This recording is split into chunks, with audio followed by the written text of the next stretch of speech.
Hello दोस्त।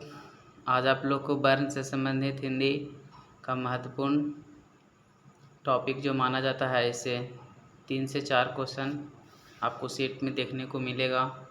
तो आप इसे ध्यान से समझेंगे, पढ़ेंगे और अपने दोस्तों को साथ शेयर भी ज़रूर करेंगे। तो वर्ण से संबंधित क्वेश्चन बताने वाला हूँ।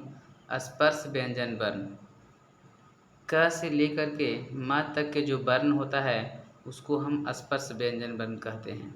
जैसे यहाँ देख सकते हैं, हम आप लोग को समझाने के लिए लिख दिया हूँ।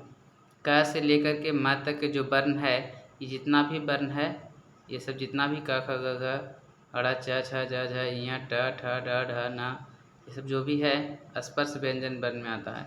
यानी क से लेकर के जो म तक के वर्ण है उसको स्पर्श व्यंजन का वर्ण कहते हैं। और इसकी जो संख्या है ना, 25 है। स्पर्श व्यंजन वर्ण की संख्या भी कभी पूछा जा सकता है कि कितनी है, तो इसकी संख्या आप याद करेंगे, नोट डाउन करेंगे, 25 है। ठीक है, तो आप लोग को कन्फर्म हो गया होगा स्पर्श व्यंजन वर्ण के बारे में कि क से लेकर म तक के वर्ण जो होता है उसको स्पर्श व्यंजन वर्ण कहते हैं। नेक्स्ट है ऊष्म व्यंजन वर्ण। ऊष्म व्यंजन वर्ण किसे कहते हैं? ऊष्म व्यंजन वर्ण तलवी से, मूर्धन्य से, दंती से और है, ये जो है ऊष्म व्यंजन वर्ण कहलाता है। तलवी से, मूर्धन्य से, दंती से है, ये ऊष्म व्यंजन वर्ण की संख्या है जो 4 है। कितना है दोस्तों? 4 है। तलवी से, मूर्धन्य से, दंती से और है, ये 4 को है जो ऊष्म व्यंजन वर्ण है। इस वर्ण को हम ऊष्म व्यंजन वर्ण कहेंगे। ठीक है, आगे देखिएगा। अंतस्थ व्यंजन वर्ण। अंतस्थ व्यंजन वर्ण जो है य, र, ल, व, इसकी भी संख्या कितना है? 4 है। इसकी भी संख्या कितना था? 4। और ऊपर वाला जो स्पर्श व्यंजन वर्ण है इसकी संख्या 25 है ना। तो य, र, ल, व, ये जो 4 को वर्ण आपको दिख रहा है ना, तो इसको हम अंतस्थ व्यंजन वर्ण कहते हैं। संयुक्त व्यंजन वर्ण किसको कहेंगे? संयोगी छ, त्र, ज्ञ और स्र, ये जो 4 वो है वर्ण, इसको संयुक्त व्यंजन वर्ण कहा जाता है। ठीक है, उम्मीद करते हैं यहाँ तक अब कंप्लीट हो गया होगा। स्पर्श व्यंजन वर्ण जिसको क से लेके म तक के जो वर्ण होगा वो क्या कहलाएगा? स्पर्श व्यंजन वर्ण। ऊष्म व्यंजन वर्ण तलवी स, मूर्धन्य स, दंती स और है, ये 4 को वर्ण है जो ऊष्म व्यंजन वर्ण कहलाएगा। और अंतस्थ व्यंजन वर्ण य, र, ल, व, अंतस्थ व्यंजन वर्ण हो गया। और संयुक्त व्यंजन वर्ण जो है संयोगी छ, त्र, ज्ञ और स्र, ये जो है ऊष्म व्यंजन वर्ण है। यहाँ से आपको पहचानने के लिए पूछा जाता है कि निम्नलिखित में से कौन अल्प प्राण है।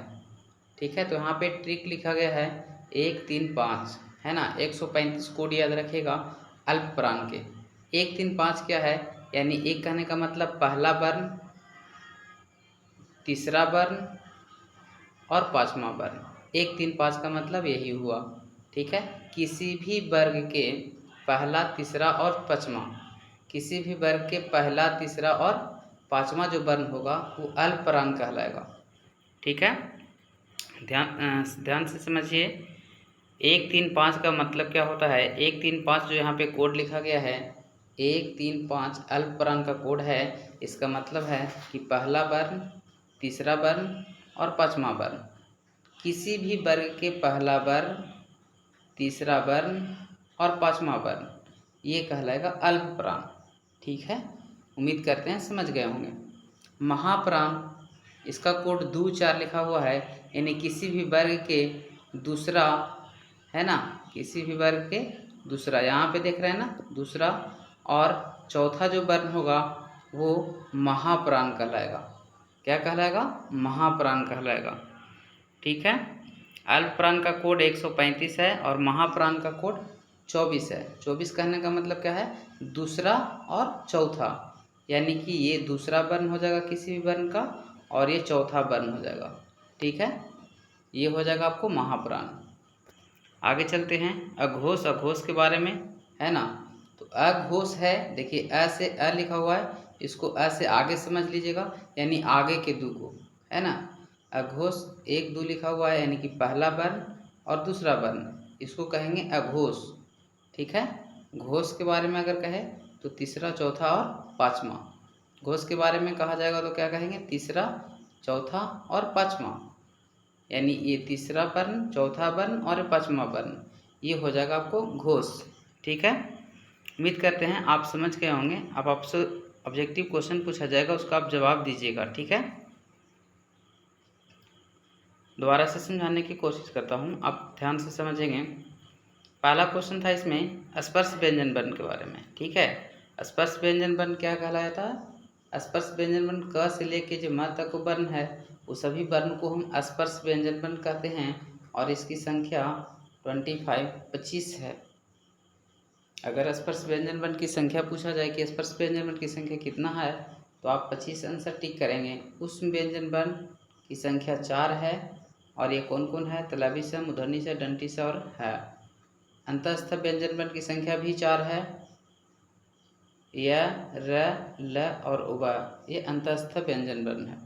संयुक्त व्यंजन वर्ण की संख्या भी 4 है, और ये संयोगी छ, त्र, ज्ञ और स्र, ये संयुक्त व्यंजन वर्ण है। अल्पप्रांत का कोड लिखा हुआ है 135, यानी पहला वर्ग, तीसरा वर्ण और चौथा वर्ण। पहला, तीसरा और चौथा वर्ण, जैसे पहला वर्ण ये हो गया, तीसरा वर्ण ये हो गया और पांचवा वर्ण ये हो गया। तो पहला, तीसरा और पांचवा वर्ण जो होगा अल्पप्राण कहलाएगा। महाप्राण दूसरा और चौथा वर्ण होगा, जैसे कि दूसरा ये हो गया और चौथा वर्ण ये हो गया। ठीक है, अघोष के बारे में बात करते हैं। तो अघोष कह रहा है कि पहला और दूसरा, ये पहला वर्ण और ये दूसरा वर्ण, ये अघोष कहलाएगा। किसी भी वर्ग के पहला और दूसरा वर्ण जो होगा अघोष कहलाएगा, और किसी भी वर्ग के तीसरा, चौथा और पांचवा वर्ण होगा वो अघोष कहलाएगा, घोष कहलाएगा। ठीक है, जैसे कि क्वेश्चन आपको पूछा जा रहा है, ध्यान से समझेंगे और जवाब देंगे।